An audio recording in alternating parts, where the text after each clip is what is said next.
Thanks, Jack. We are back with Jack Cook.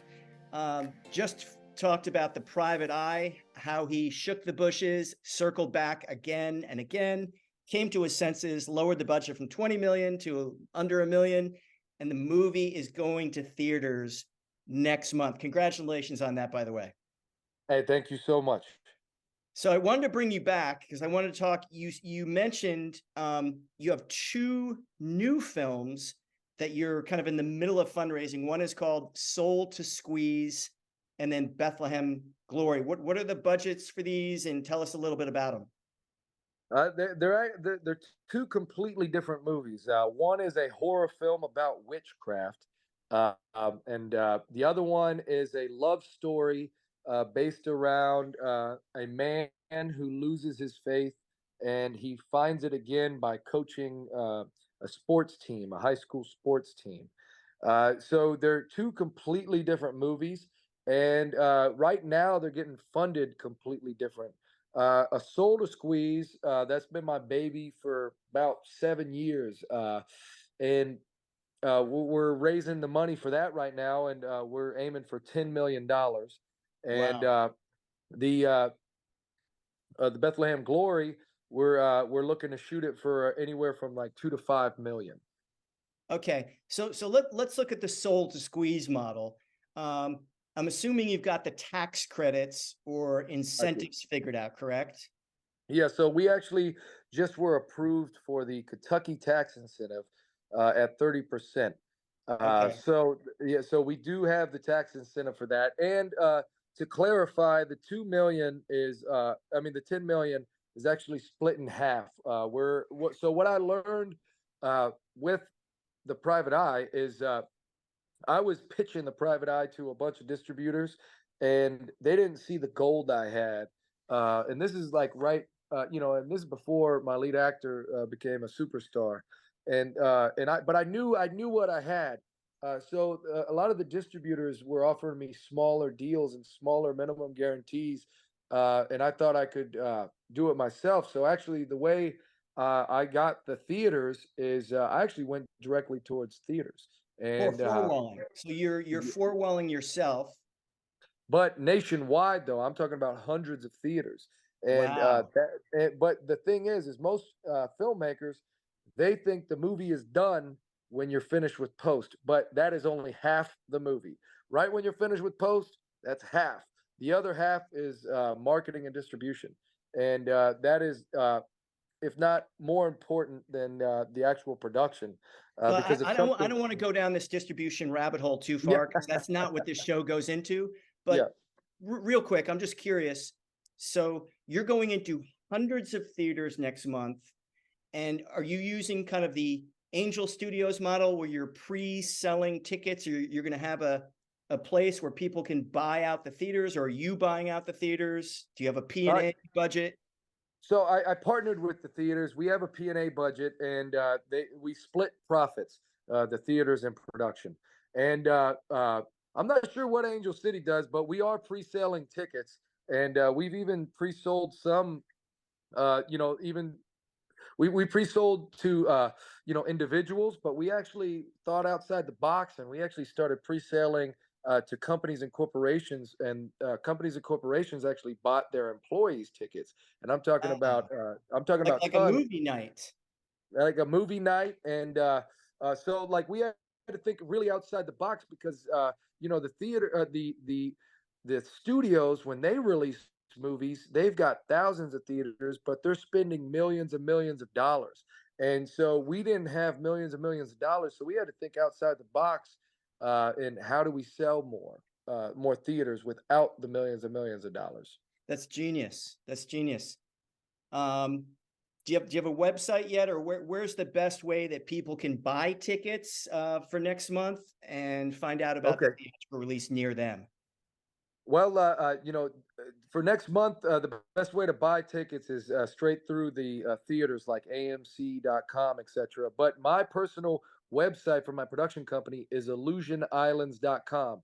That's ILLUSIONISLANDS.com. And not only can you buy movie tickets there, we have a bunch of cool merchandise for sale, like sweaters, t-shirts, and also movie posters. Awesome. I love your movie poster, by the way. It's Thank you. really, really awesome. That's actually a drawing by Steve Chorney, the artist is. And Steve Chorney drew movie posters like The Great Escape with Steve McQueen. He also drew Oh, wow. Once Upon a Time in Hollywood with Wow. Leonardo DiCaprio. So he's the best in the business, and I'm very honored to have worked with him. Okay, awesome. So let's jump back real quick to Soul to Squeeze. You got a Yes. $10 million budget. You got almost 3 million of that taken care of by your Kentucky incentives. Are Mhm. you doing some pre-sales there as well, or how much equity are you looking for? I'm actually sticking away from the pre-sales with this that movie. I'm actually trying to get a majority equity, and a lot of it is through financial. Like, so there's actually, once you've already made movies, there's actually banks and financial advisors that have a pool of investors that they give them ideas to what to invest for, what to invest to, because like if you have millions and millions of dollars, a big thing is to keep your investments, put your hands in a bunch of different pots, so you put, Diversification. yeah, you put some in real estate, but so I've been actually working with companies that have private investors, and these guys are financial advisors. But the only way to get to that level is by working, that you already have something out that is worked, or you have actors or big producers, etc., that have big movies out already. That is a new realm for me that I am really I enjoyed. I didn't know about it at first. I was very scared of that, but we're trying to stay away from pre-sales for this particular movie. Okay, so let's jump over to Bethlehem Glory. Much, much smaller budget, like 2 to 3 million, you said? Yes, yes. Or Yeah, no. So this one's like it's a love story, which I think I think is my favorite genre is love. I guess I'm a what do they call that? A fool for romance. yeah. But a romantic. But no, that movie is actually we're trying to raise all the budget from pre-sales, Oh, no, and pre-sales. Do pre-sales. you have some actors attached yet? No, actually, but the producer on board, that's how he makes his movies. Uh, and his name's Brendan Moriarty. He's a phenomenal producer, and I just love working with him so far. And that's how he raises a lot of his movies budget. And this movie was written by an actor producer named Jack Killian, and he's actually an actor in The Private Eye. He's a good friend of mine, and he offered me to direct this movie. And now it's between him, myself, and Brendan. We were a powerhouse team. But the reason why pre-sales are so nice is, it's hard to, once the actors are on board, it's easier to get the money, but it's hard to get famous actors to commit. Yeah, But you're it's not, the chicken and the egg, right? yeah, yeah, no, 100%. The And money, the actors. You need the money. You got the actors, you get the money. Da da da. it's a catch 22, and it is. And but the thing that is awesome about it is you don't have to use anybody else's equity and money, so there's a less of a risk. But uh, the back end gets a little tricky. So just like, if you have private investors, you remain in control. And even with the Soul to Squeeze, I say it's a $10 million budget. We plan to only spend 5 million on the budget and 5 million on the marketing and distribution. And then that's how you split it up. But say when it comes to pre-sales, we're not raising a super big marketing distribution budget like we do if you have to self-finance, etc. Yeah. Um, so getting back to Bethlehem Glory, you got the pre-sales and stuff. You're still going to have to raise a little bit of equity, right? That depends, like usually the standard route is you raise a little bit of equity, and that gets you into the pre-sales. But if you're able to pull it off right, you can raise it all on just just on pre-sales, and you could play with the tax incentive as well. Tax Yeah. incentives are helpful with that as well. But yeah, but and then with the pre-sale, sometimes it is just minimum guarantee. So what you'll do is you'll work with the banks again to get a it's like a bridge loan almost. Yeah. And then so it is a little more tricky than just a one conversation, but it still is less risk for private equity financiers. So you've had a lot of success, whether you're on these micro budgets, and you've been on a tear. I mean, just over the past 2 or 3 years, less the pandemic, you've got like 3 projects in the can. You've got 1 project going to theaters, and you got 2 projects in development. So Mhm. here's kind of a 30,000 foot overview question for you.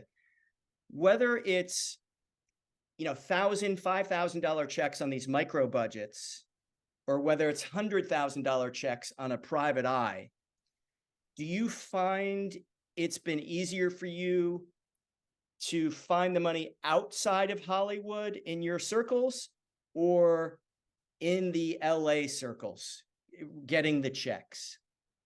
That's a very good question, and what I'll tell you is this: is uh, in the beginning, 100% outside of the circles. Like a majority of my investors for the private eye have never invested in a movie, and part of, like, I don't know if you say challenge, but what part of my process was is explaining to these businessmen, because they all own businesses, explaining to these business people that this business is like any other. And what I mean by that is it's a product. So, I own a security company as well. I own several other businesses like real estate, and but with the security company, it's we supply security guards. So that is a service. Or with Cook Plumbing, it's a service. So we're giving you a service. The other type of business is a product. So you create a product and you sell this product. So a movie is a product, and you got to treat it just like that. It's just like I hate using this reference. I've used it many times, but it's just like a cell phone. All right, you've got your new iPhone 15. All right. What made you buy that product? All right, the product's quality, so the movie has to be good. All right. Then the other things that made you buy that product are the marketing. What type of who's using this phone?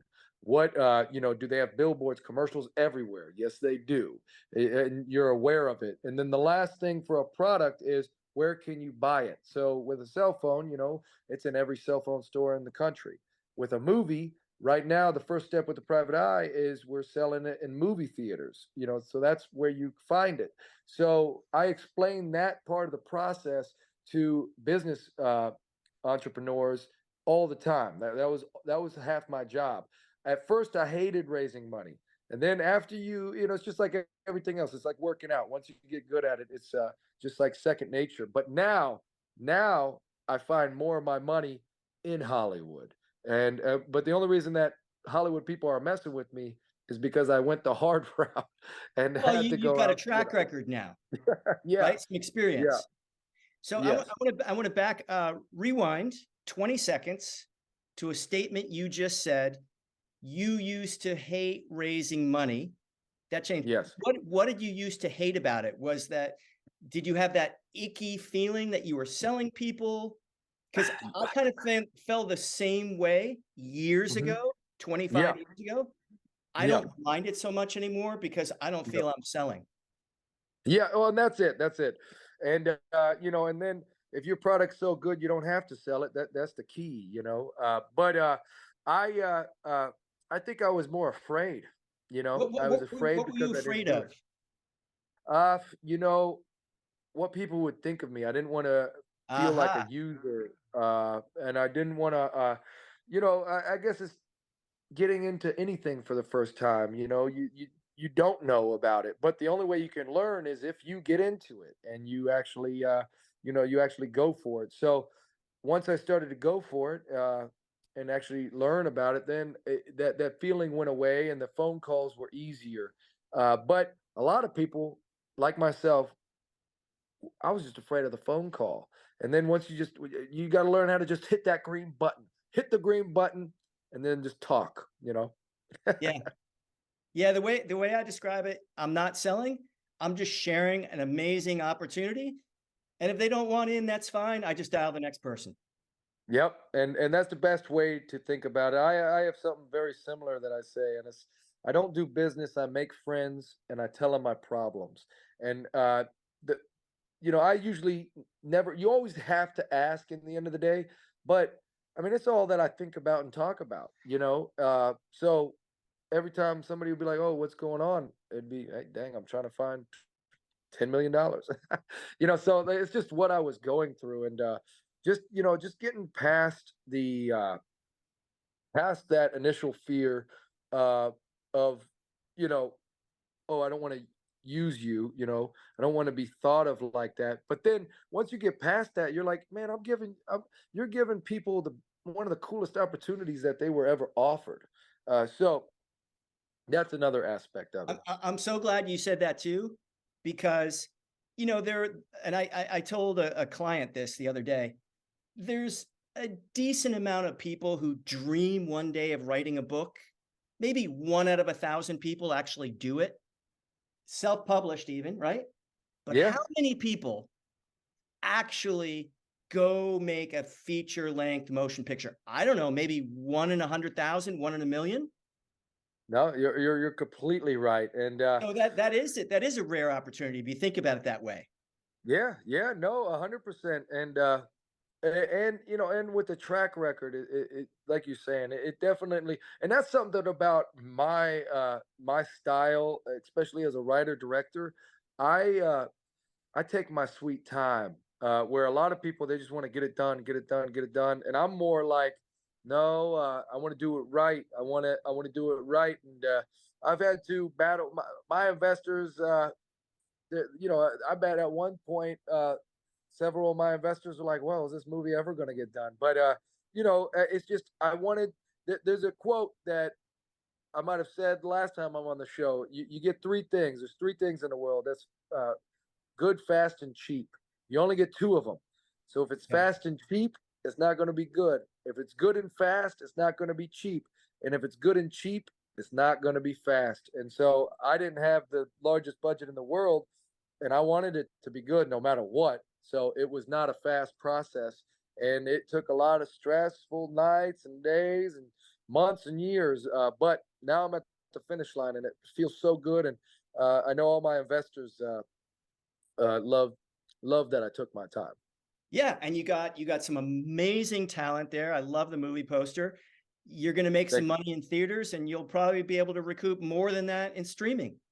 Yeah, see, and if I didn't take my time, my lead actor wouldn't have blown up. He's only been super famous since like last June, Yeah, it's funny So how that that's happened. That timing. goes without to relationships. Yeah, that's timing right there. So, shout out your website again, where people can find Illusion Island Films. Yes, illusionislands.com. That's ILLUSIONISLANDS.com. And on Instagram, Facebook, follow The Private Eye Movie at The Private Eye Movie. At the Private Eye Movie. Awesome. And go see the Private Eye in theaters next month.